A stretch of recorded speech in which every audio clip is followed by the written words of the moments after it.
Hello দর্শক, আসসালামু আলাইকুম। আমি Selina Rahman. Welcome back to my channel. আশা করি আপনারা সবাই ভালো আছেন। আমি আজকে আপনাদেরকে এমন একটি নুডলস রান্না করে দেখাবো, যে নুডলসটা রান্না করতে আপনাদের আজীব কোনো মশলাপাতির দরকার নেই। বাসায় যা কিছু আছে তাই দিয়ে রান্না করতে পারবেন সকালে এবং বিকেলে খাবার জন্যে।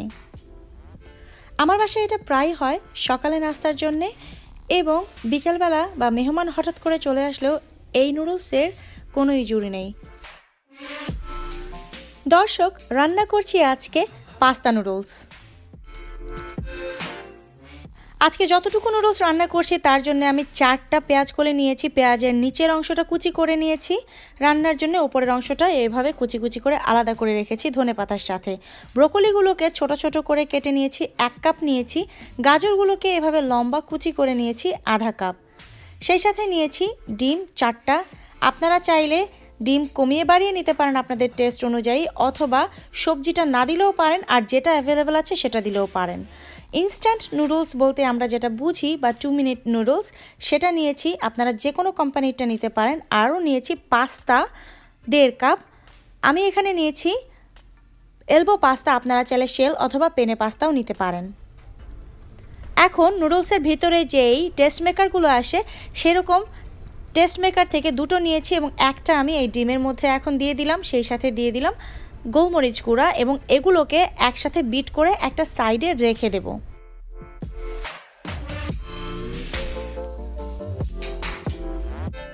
কি কি ইনগ্রিডিয়েন্টস আমি ব্যবহার করছি সব কিছু আবার আপনারা ডেসক্রিপশন বক্সে পেয়ে যাবেন।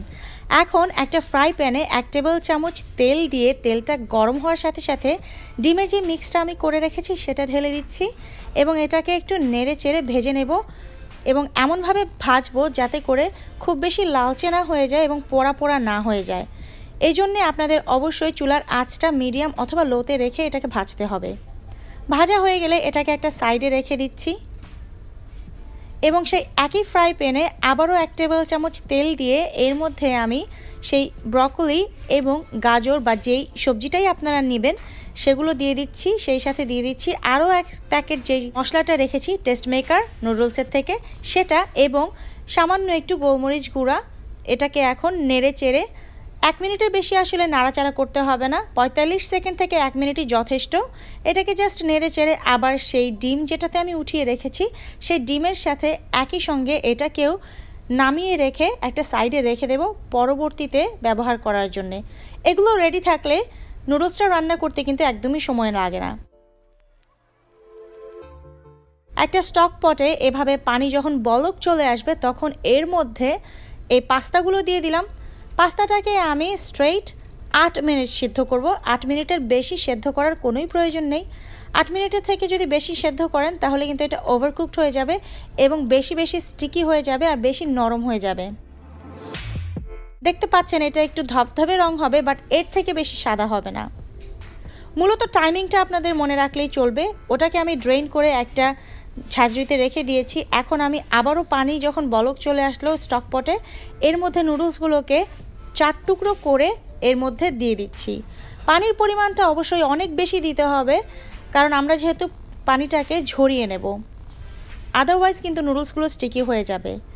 1 মিনিটের বেশি এই ইনস্ট্যান্ট নুডলসটা সেদ্ধ করার কোনোই প্রয়োজন নেই, তাহলে আবার এটাও কিন্তু নরম হয়ে যাবে।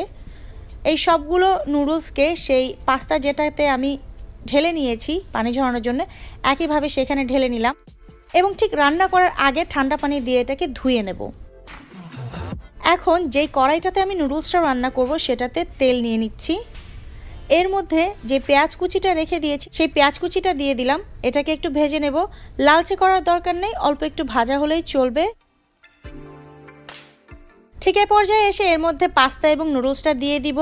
পাস্তা এবং নুডলসটা দেওয়ার আগে অবশ্যই ঠান্ডা পানিতে এটাকে একটুখানি ধুয়ে নিয়ে তারপর পানিটা ঝরিয়ে নিয়ে দিয়ে দিলে ঝরঝরা হয়ে যাবে আর স্টিকি ভাবটা থাকবে না।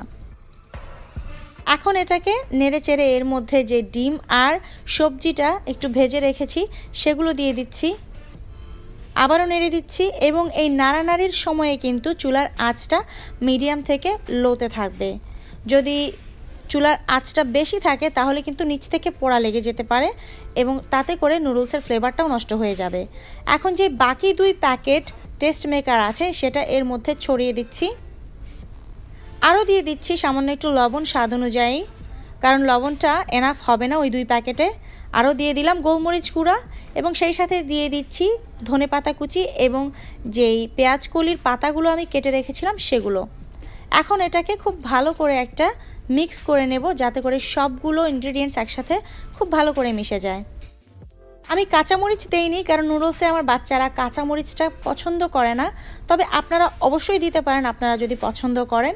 আমি গোলমরিচ বেশি করে দিয়েছি, একটু একটু ঝাল হয়েছে, তবে আপনারা চাইলে অবশ্যই কাঁচামরিচ অ্যাড করতে পারেন।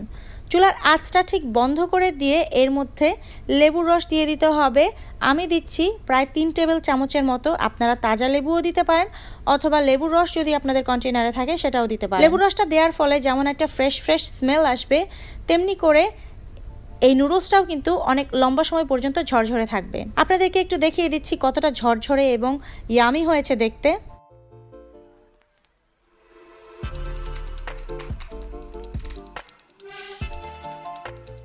তো এই ছিল আমার ডেইলি নুডলস রান্নার রেসিপি। আমি চেষ্টা করেছি আপনাদেরকে খুব সহজভাবে একদম ইজি ইনগ্রেডিয়েন্টস দিয়ে দেখানোর জন্যে। আশা করি আপনাদের কাছে সহজ লেগেছে। সহজ লাগলেই আমার সার্থকতা, কারণ রান্না তো সহজই হওয়া উচিত, তাই না? আমার রেসিপিগুলো যদি ভালো লেগে থাকে অবশ্যই একটি লাইক দেবেন, কমেন্ট করবেন কোনো প্রশ্ন থাকলে, কোনো রিকোয়েস্ট থাকলে।